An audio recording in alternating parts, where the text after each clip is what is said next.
Ковидтен коргонуу үчүн вакцина алуу маанилүү, бирок бир аптадан бери эмдөө алганы келген жарандардын саны азайган. Учурда облус аймагында 4 вакцина бар.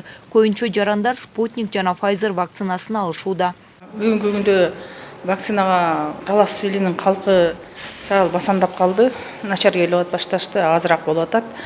Бүгүнкү күндө бизде Спутник Life вакцинасы бар. Pfizer вакцинасы бар, китайский Sinopharm бар. Анан американский Модерна бар. AstraZeneca бүттү уже.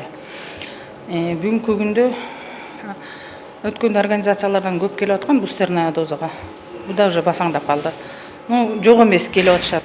Тышка Россияга чыгып аткан балдар келип алып атат. Биринчи жана экинчи жолу эмдөө алгандар бустерлик эмдөөдөн өтүшүүдө. Ар бир адам эмдөөнүн артыкчылыгын түшүнүп, өз ден соолугуна кам көрүүнү унутушпаса дешет дарыгерлер. Себеби коронавируска каршы эмдөө үчүн жетиштүү деңгээлде вакциналар бар. Талас областы боюнча туруктуу деп айтсак болот. Бирок ошого карабастан дагы деле стационардык абалда дарылангандардын саны бар. Алар 6 адам. Алардын ичинен бирөө өтө оор абалда жана ошондой эле 5-өө оор абалдагы адамдар булар.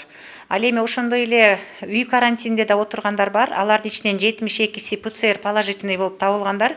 Бирок булардын бардыгы эле оор абалда эмес, жөн гана симптоматикасы жок положительный болгондор да бар. Ал эми кимде симптоматика болсо, аларга амбулатордук дарыланууга мүмкүнчүлүктөрү барлар отурат.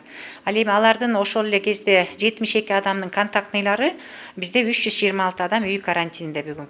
Ал арада калктын ден соолугу үчүн Кытай мамлекетинен өлкөбүзгө 5000 доза вакцина келери күтүлүүдө. Айтсак, өлкө башчысы Садыр Жапаров кече Кытай Эл Республикасынын башчысы Си Цзиньпин менен жолугууда Кытай тарап Кыргызстанга 5000 доза вакцина жана 50 миллион юан өлчөмүндө коопсуздук тармагында кайтарымсыз жардам берери айтылган.